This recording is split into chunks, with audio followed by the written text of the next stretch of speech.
Hey guys, we got a new episode of Bull for you. What's Your Number is the name of the episode. Stay tuned.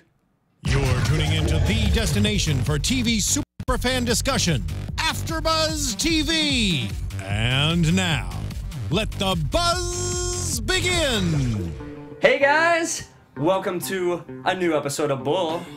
And this song has so much more meaning now. We were talking about this when we were talking about a song that we wanted to use for this Billionaires episode, and we're like, this is the only go-to song. And it's got a totally different meaning, and it feels weird, funky, I don't know. It does, but I'm still grooving to it. Yeah, I mean, it's a great song. It's a great song. I can still do a lot with this. Great classic show. Yeah. I wonder if anybody did an after show about The Apprentice back in the day, like the old Apprentice before it became the Celebrity Apprentice. Maybe they did like some type of radio show-ish Yeah. to it. Because Podcast. I don't think they were really having these live streams and stuff that we are so fortunate to have now and be here with you guys for. So exciting. That it is. Yeah, maybe. I don't know. We'll have to look in the archives of the world. And, Archives of the world. I don't know, and see what was out there. We could do a throwback, like Yeah. do a throwback Apprentice. Yeah. Good first season. Well, ladies, tell everybody where they can find you on social media and introduce yourselves in the process. Hey guys, I'm Chae Jones. You can find me at Real Chae Jones on Twitter and Instagram. Yeah, thanks guys for joining us tonight. We're excited to be back. I really love this episode. Nadine Della Pelle here. You can find me everywhere at Nadine DP and the number 3. And I am Kevin Ellis. You can find me on Twitter at @TheKevinEllis or on Instagram at KevinEllis25.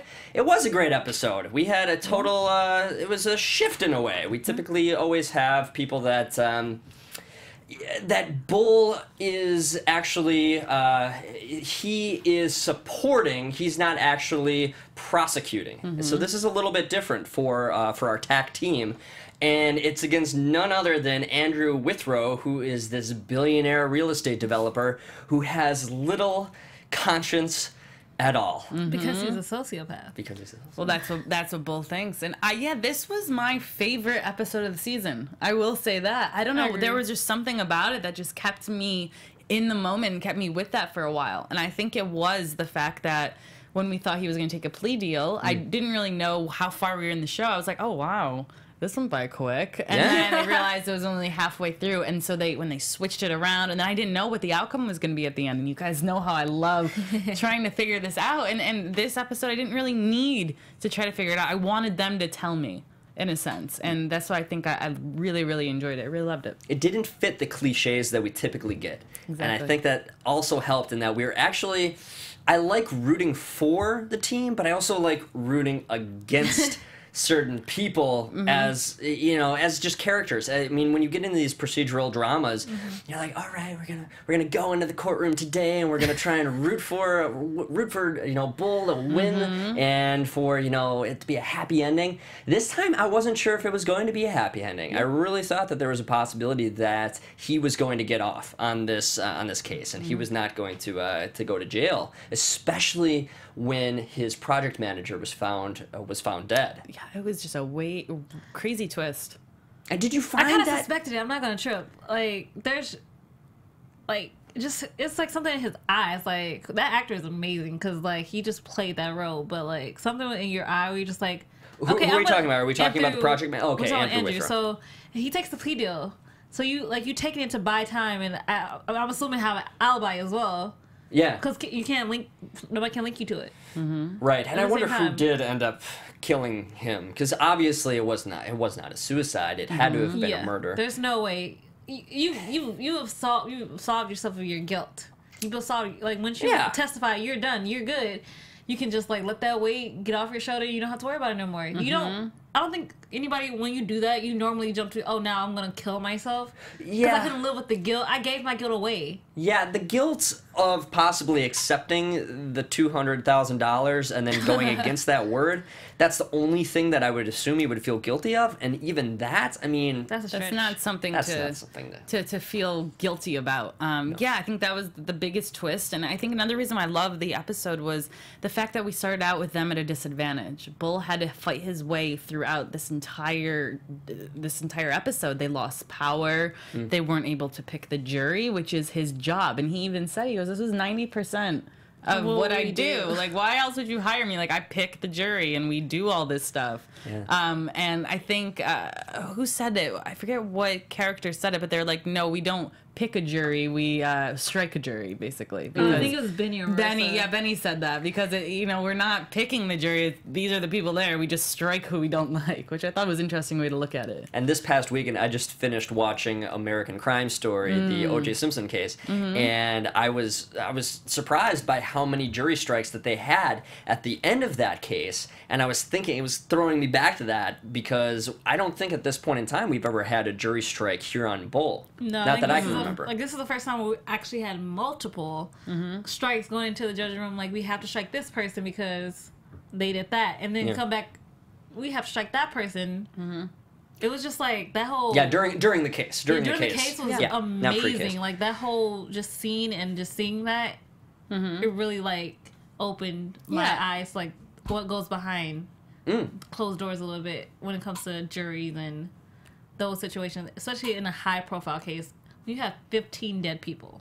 Oh yeah. Yeah, it was crazy, and going off of that, I think that a lot of that was all staged and set up, and I think they're like, oh, here's this juror talking to this reporter, and it was like maybe the reporter was paid to just go say something. Right? I was thinking that, like, and then they had to set that up. So they had to set it up. It was definitely planned and set up, but I think just overall all of it was stuff we haven't really seen before, and I was very excited about it this episode. There was something also about this episode. I expected there to be more press, or at least I expected there to be that being a part of the plot. And that wasn't the case, because I mean, all of these cases that Bull takes on are pretty high profile, but when you have a really famous individual who is very well known, especially in New York, a media haven, I would think that there would at least be some courtroom presence, that would have played some sort of factor, or at least something would have got leaked into the media that, I at least think that would have been an interesting plot point if they threw that in there. Yeah. But I think they feel like they didn't need it.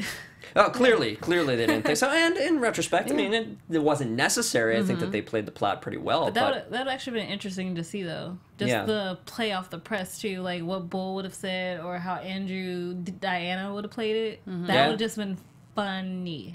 I think you're right, though, because I feel like with all these murder cases and stuff, there's always press outside when they leave the courtroom. Always, even if not a small amount. Yeah. And for it to be this high profile that they can just stand on the steps and have a conversation with not one reporter around them.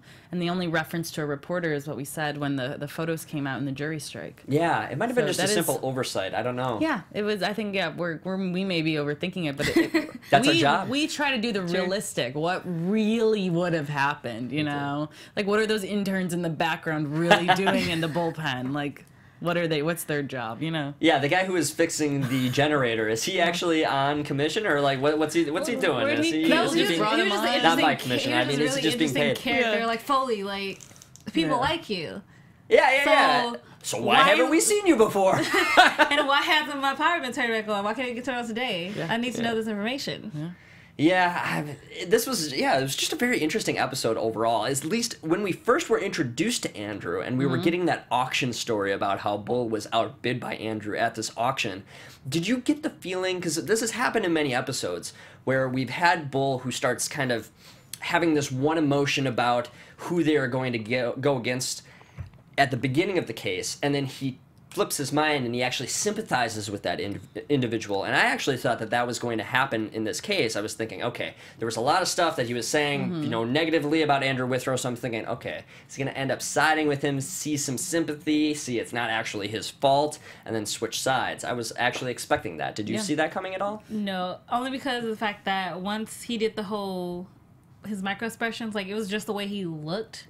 Like, as he was searching for what he needed to find out. And I think once he figured out that, this guy is a sociopath, there's no need to side with that, because he doesn't feel anything. He can't empathize. Like, he can mimic it and he can pretend, but it's not really gonna. There's no need to change that one, especially because now you brought the female into it, the counselor. Oh no, we don't play them games. Apparently, he was not having it. Yeah, I think that Bull was way too quick, I feel like, to judge this guy right away. I guess you can just call it intuition, you can call it something, but I mean, the way that he was automatically called him a sociopath, he's kind of right. Obviously, Bull's right, but I think it was very quick, and I think there was a reasoning behind it, and obviously we know the backstory with the two of them and whatnot. So sure. This isn't a first-time thing for him, and he has this animosity towards him. So knowing that, I would say that, no, I don't think he would ever side with him. just simply because of their history. But in other cases and stuff, we have seen that. And so maybe if they didn't have that history, maybe Bull would have, you know, not judged him so harshly in the beginning. And taking in the case in general, we mentioned it earlier, but the fact that they had actually selected the jury beforehand, which is, as Bull had mentioned, 90% of their whole case is selecting the jury. And they were down, what, seven jurors were already for Withrow at the beginning. Did you expect him to actually take this case? I mean, obviously it was the first thing presented to us, but like that was surprising that they actually came back. Yeah, I'm just confused as for why they wouldn't have hired Bull prior to the jury selection. Why did the AD decide not to, you know, start that with him and start the process of hiring him out prior to having that happen? I think because they had the signature, like I think for them they thought, okay, this is going to be a slam dunk case. We have proof. We have a signature, and he said he looks at everything. He takes everything to account. So we kind of don't need Bull for this because right now it's a slam dunk until...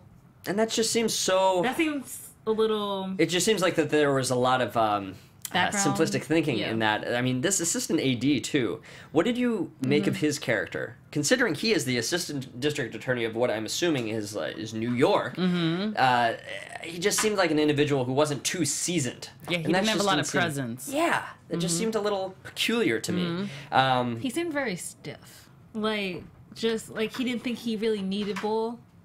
And, like, he was just under the AD. Like, the AD made him... He even said, I didn't do this. It was the AD that decided to bring you in. If it was my choice, basically him saying, I don't think I need you.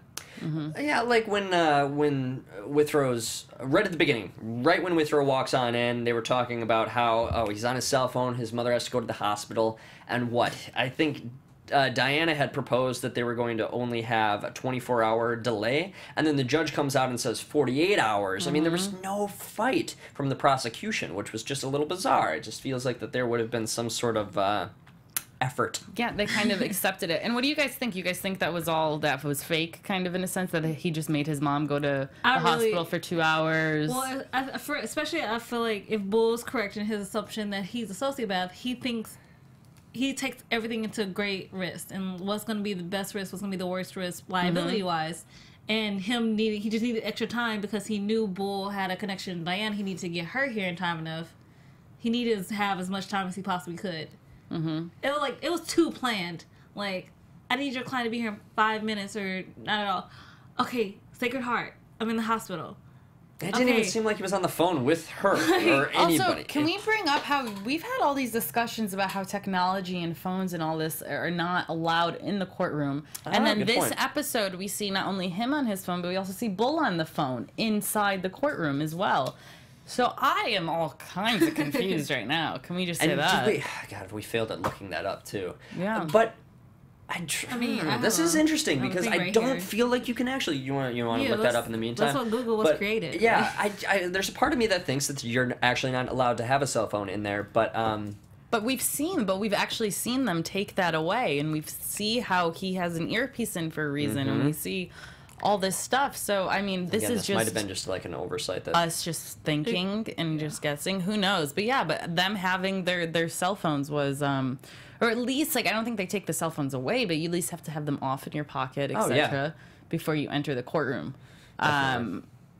So maybe they just both broke the rules. It is quite possible. For that reason. Anyway, I found that interesting because we've had these debates about this and stuff and really discussed it. And then this episode, we see two people do it. Good catch. Yeah. So yeah, I don't know. Okay, so this thing says they're just most likely in certain cases, if you have your phone on airplane mode, you're kind of good. Except for one lady who was held in contempt for her cell phone ringing. Oh, interesting. So yeah, if it's ringing and stuff. So yeah, so the question is, can you use your cell phone in court? And so if you're a litigant, again, that's a big word for me apparently. It says litigants appear before the court should be careful about using a cell phone in court. I'm assuming that's the plaintiff or the defendant. Okay. You'll definitely want to know the court's cell phone policy before you start texting your friends about how nervous you are. Oh, that's a juror. Yeah, okay. So you can have your phones with you. You just can't have them on and stuff. So them walking in, they weren't started. Trial hadn't started yet, so I get why they're on their phones now. Yeah. So this clears it up, though, because we thought the whole time you couldn't even, like... Oh. Yeah, I thought that they actually sometimes kept it outside. It just depends. It depends on case, because some judges are more strict than others. Yeah, that makes sense. So depends on the judge. What did you make of Diana being back? I was happy, only because I just like that whole. Her and Bull are like almost one and the same, like just in the way they think. And they're always trying to one up each other, and it's kind of cute just to watch. Wait, so does she have an accent or does she not have an accent? She doesn't. She doesn't. Like, she is from Texas because she used it. Like when she was with Bull behind closed doors, it came out. She started talking. But but it didn't though. No, I don't remember a little bit. She just put it on once when he's like, "Where's your accent?" And then she said, "I left it in Texas," and then that was it. And then I was assuming it was gonna come back when they were getting drinks and all that stuff, and it never did. They were getting drinks. I could have sworn I heard her talking in her accent just a little bit when they were getting drinks. I don't know. I don't remember that part. I don't remember that either. Yes, that was interesting. She's fluid. I would say. I think she's fluid with her accent. Oh yeah, I mean she's brilliant in that sense. No one's gonna take her seriously in New York if she, and then down in Callisto, no one's gonna take her seriously if she doesn't have an accent. Yeah. So she's a brilliant woman. That lady. She plays a good game, and that's what he is attracted to. And I loved it. I loved her being back. I loved them together. This is the first woman where I'm like, yeah. Yeah, you can see it. I see this, and I love that it turned in the beginning from let's grab drinks at my place, and he's like, that sounds like the best idea, and at the end it's like, let's grab dinner at mine, and he's like, that's the best idea. So he's started to see, like, it's not about the sexual part, it's about what's in here. It was cute. It was cute. It was cute. Mm-hmm. So what did you make of Withrow being deemed a sociopath? I mean, from his characteristics, seemed evident to Bull. Yep. I don't know if the layperson would actually call him a sociopath. Well, okay, so it depends on what person, like he said, what person thinks a sociopath is. Because when most people think sociopaths, you think of a killer. You don't really notice that most sociopaths are highly educated, have high-power jobs, and they could just, they have nothing to do with murder or anything at all. They just seem like normal people. But it can be a sociopath who is actually a normal person who has a normal job. Normal. Normal. Making billions, you know. Yeah. Normal job. Yeah, I think for me, the way that I kind of figured this man out is he has had some type of issues in his past where he does lack emotion for other people, but I think if you have a personal relationship with him, he will care for you and stuff, but I think it's about thinking about people you haven't met yet, thinking about situations that aren't tangible, that you can't really see. If you think about it, like, okay, let's say like 25 people could possibly die if I do it this way. Money, liability, I don't know these people, blah, blah, blah. He doesn't have that capability to have that type of emotion towards it. Right. I don't think it makes him a bad person. I think he has some type of emotional issue. I don't know if it means he's a sociopath. Unless you figure out that he killed his employee, then that's another way to look at it. But I can kind of see where he sitting so high up and not being able to relate to anything down low. Right. That's where that comes from for me. Total lack of human empathy. Somebody who has no semblance of what to value above. Like, he does not value the human life. He thinks that making $20 million more is more important. Well, okay, so for me on that aspect is, like, you could be right. I can see that, but for me it was like just the way he reacted, like the way he acted like he didn't know Bull, even though you freaking... He sent him something. You sent him what it was called. Yeah. A note and everything. Yeah. What he won at the auction, he sent that to him. Because you didn't need it. Like, you know who Bull was before you met him. Like, so why play the charade? There's no need for it at this point. Like, you're already in court. Like, there's no need to play a charade unless you have your mind's calculating something else. You have a personality issue. You have a personality flaw, which this guy clearly does. In some sense, I don't know. I guess I don't know what to call it. Dissociative order, maybe disorder. And yet we do have to sympathize with Withrow in the fact that he was looking out for Bull in that moment, because Bull's apartment's pretty sparse, and he could have used whatever he actually won at that auction. What did you make of his apartment? I love that we were able to. I love when we get these backstories and we get to see all our our characters. I thought it was what I thought Bull's apartment would kind of look like. I mean, he doesn't have a green thumb, and I mean, I guess he does now. He got one really skinny plant. Right, So the thing like is a just tall like cactus. tall. That was- Yeah, right. I thought That it was was such a cactus. great moment. I forget. I think I may have wrote down what he said, but he's Chunk, like, yeah, Chunk, check it out. I got a new plant. I got a new plant as he's rock climbing. I love he has a rock climbing. That's like the best thing. I don't know what I was gonna imagine him having. It could be that awesome, but him having a rock climbing wall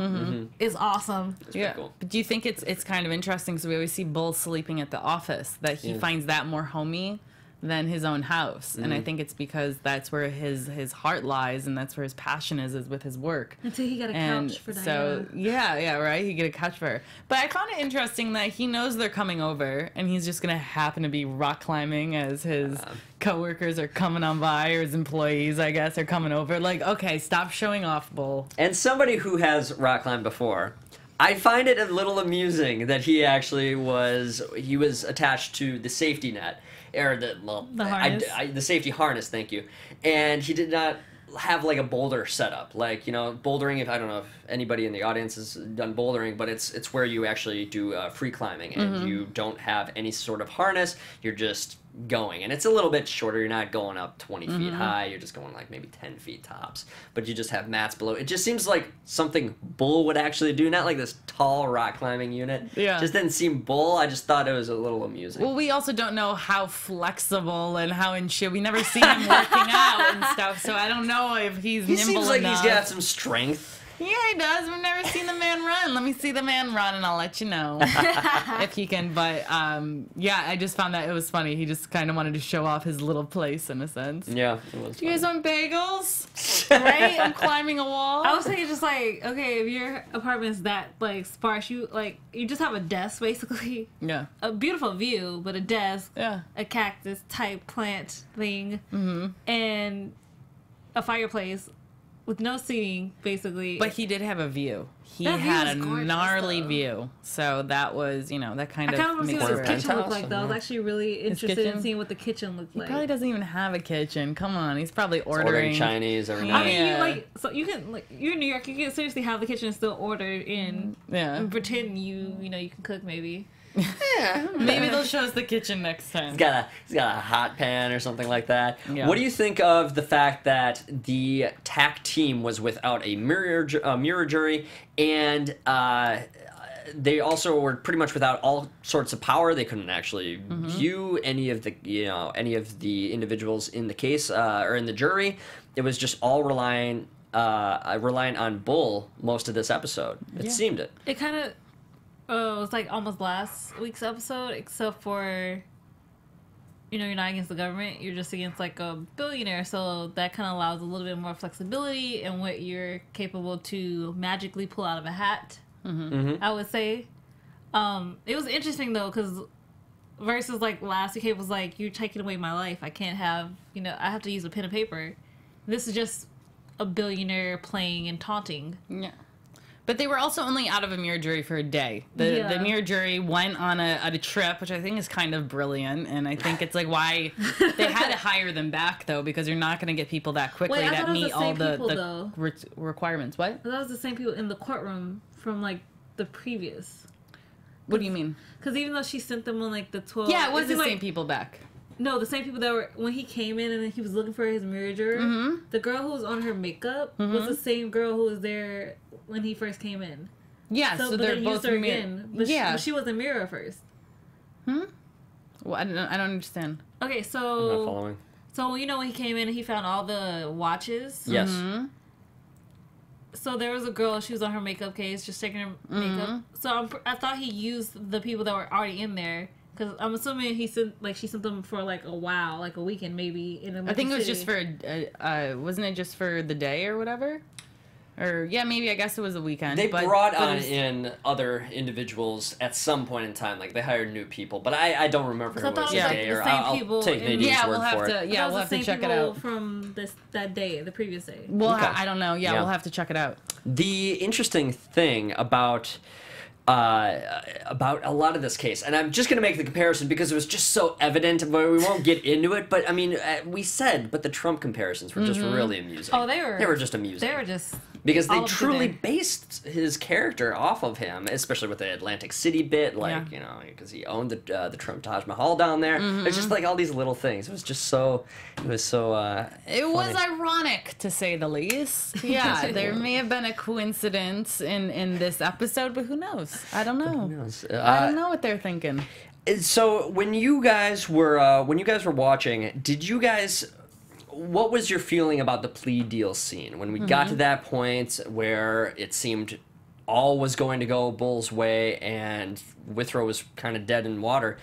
What did you make of the tension that they were feeling, and the fact that he was going to pretty much go in for 5 years? Yeah, I was trying to add up how many months. They're like 160 Two. months. I was like 1, 2, 3, and so I'm glad that they finally spewed it out. But I mean, that's not that bad. 3 years he could get out on for 15 killing counts. for 15 killing counts. 15 people, basically. But technically, you would normally get like what the death penalty for that, Well, he's gonna be in jail. No, because or is it just life? it was manslaughter, so it little bit was different. it'll be I'm not sure exactly how many years, but it's not like first degree murder, so you won't get Okay. like death penalty and all that stuff.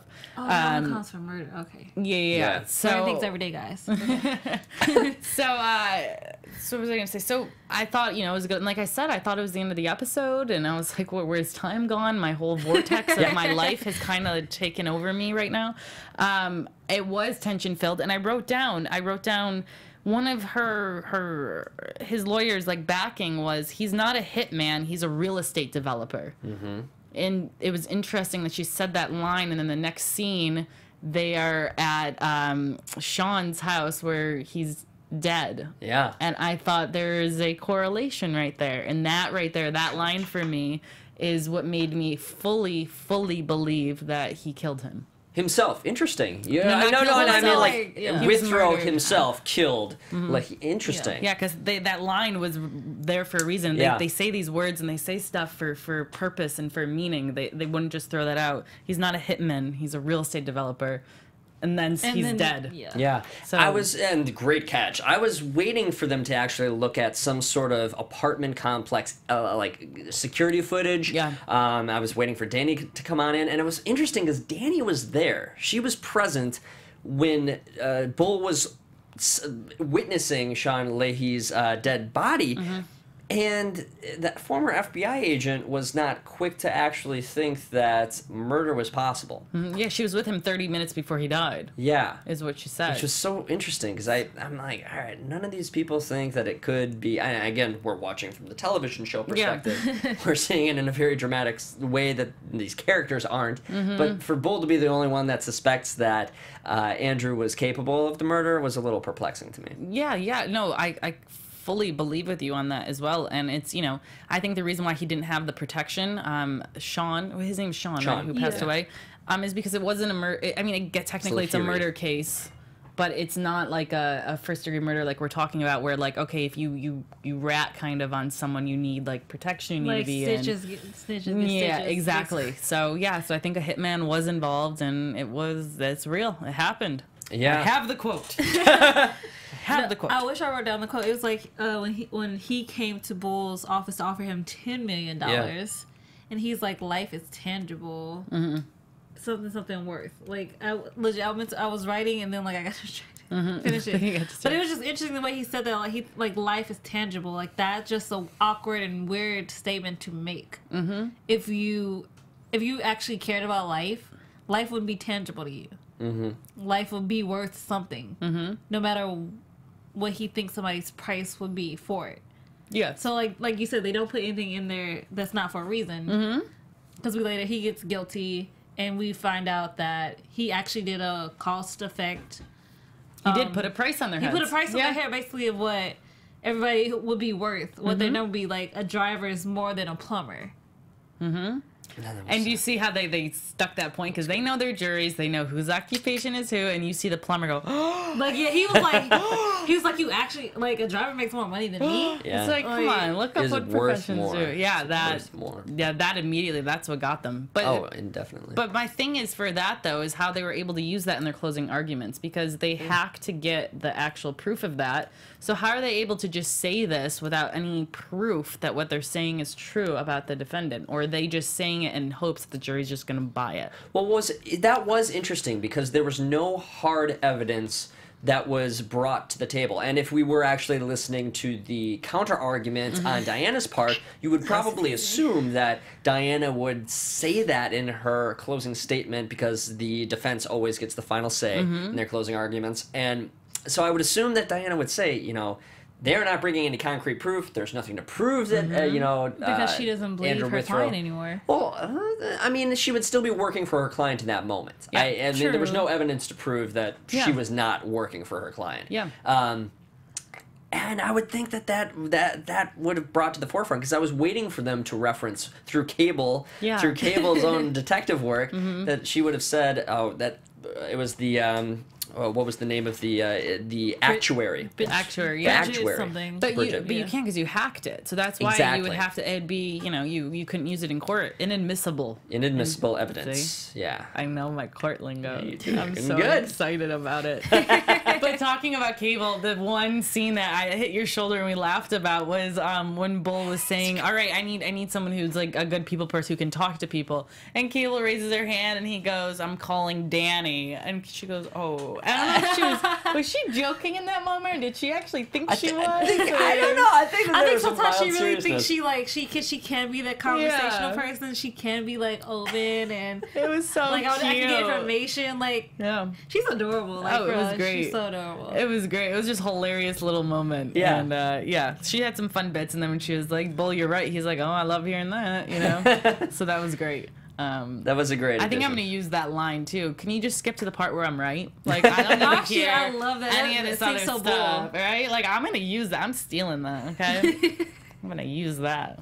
But no one ever tells me I'm right. Yeah, exactly. For when they do, if ever. So, what did you make of the fact that Withrow is going to actually appeal this? Well, like, I feel like Winthrop is also like an evil version of Bull. Wait, like, you think that he is the antithesis to Dr. Jason Bull? He's calculating as hell. Like, Dr. Jason Bull is calculating his own way. He does everything for a purpose. Nothing is ever not done for a purpose. And throughout this entire episode, Andrew did not do one thing that did not have a purpose to an end goal. Like he had to know the relationship behind Diana and Bull. There's no other way you would know that the sparks will fly between them like that in that direction to be cause for your appeal. Yeah. Yeah, he has his own team working on that and stuff. But yeah, he offered $10 million to Bull. And I was thinking about that. $10 million, yeah. What do you make of $10 million? Like, in the value and, like, when you calculate all of the stuff that they have at that TAC, at the TAC offices. Command center is what I was going for. But, like, and clearly we've seen Bull's apartment. That's a pretty expensive unit. I mean, how much are they making per case, do you think? I mean, I think $10 million is still a substantial amount of money. I mean, he made the decision not to go extra precautions for that bridge over probably $10, $15, $20 million. So when you put it in that perspective, it is a lot. It can pay for a lot of stuff. They didn't have this history of Bull. Obviously, Bull cannot take that money. Why would he do that and forever be in debt to this guy? I thought he was going to do something else with that money, though. I thought he was going to, like, take it and, like, cash it, but then still convict him and, like, just be like, you just gave me $10 million. You know what I mean? That's me, too. Like, I mean, I can't help you, but I'll take your money. Yeah, take the money and then I'm sure put it it had to, like, some sort of legal stuff attached to it. But no, I think $10 million was a decent amount. I mean, $10 million, I mean, for in relation to the company. In relation to the company, true. I mean, it's not a small dent. Yeah. But I was thinking about that. Like, okay, what is $10 million to Bull and this company? Well, it's $10 million. Well, for him, like, to him, it's like, integrity-wise, $10 million is not enough for my integrity. Oh, he would never. He would never do it. There was, like, just no way. I also think it's funny, this Tom Charney, I'm so sorry if I messed your name in the chat. He's like, I think they need to be able to work without the mirror sometimes. Yeah, I think that is valid and But that's the company. The company is a part of doing that. Yeah. I mean, Bull, if he was able to do this on his own, he wouldn't need everyone else. If he was able to just sit in there on his own and do this, he wouldn't really need that. But that's the whole point of the team and stuff, is in being a trial science expert, I guess. But I do like seeing, Tom, I do like seeing when they don't have it. And that's what I was saying. Like, I love seeing them, deal with a struggle and come out triumphant. Yeah. Even though you want to see them fail at least once. I already saw it once or twice. I'm over that. I'm over that. Yeah, I think we've over actually now? moved on. Yeah, I'm over Yay. that. I agree. Yeah. I think that there is a respect where we have a lot of team members, and each individual does have their own contribution to the team. Chunk, we actually didn't have a contribution this episode, which is rare. He typically has some sort of role, but then again, we weren't really having Besides the whole football thing. Which was funny. He's like, you're just making a mockery of football right now. Well, I guess he did suit up the assistant AD, or the assistant district attorney. Yeah. DA. Assistant. Jesus. The ADA. The ADA. There you go. So I think that, so that it kind of, I don't know. I there are moments though where it's just fun to watch Bull. And just see what he does See him. without any technology. See him in action. Benny, we had that plot that was leaving us on that cliffhanger from last episode, and it was actually brought to the forefront at the end of this episode. What did you make of the murder case that is now possibly going to be in a new episode? I think that I like it. I like what they're doing. I like that they're doing something that's continuing episode to episode. I love that. I think that Benny played it brilliantly. Benny did a good job at being like, okay, this guy isn't going to get me anything that I want unless I do something for him. I scratch his back, he scratches mine. That's why you could tell Benny was being just overly nice and overly helpful. He's And really nice. And even at the end, just being like, oh, yeah, man, of course. And he's like, oh, well, I looked into that case. He's like, oh, you did. Yeah. He knows what he's doing. No, he he hangs does. with Bull enough. He knows how to calculate and stuff. It'll be interesting to see where it goes, but at least he has a great team on his side. So I don't know, but I think he definitely needs to bring them in. Like, especially if it becomes even a bigger investigation, he's gonna need Dr. Jason Bull's help. of course. And this is almost a point in time where we are now thinking towards, okay, second season, is this something that they actually leave as a cliffhanger for the end of season 1, assuming that there is going to be a season 2?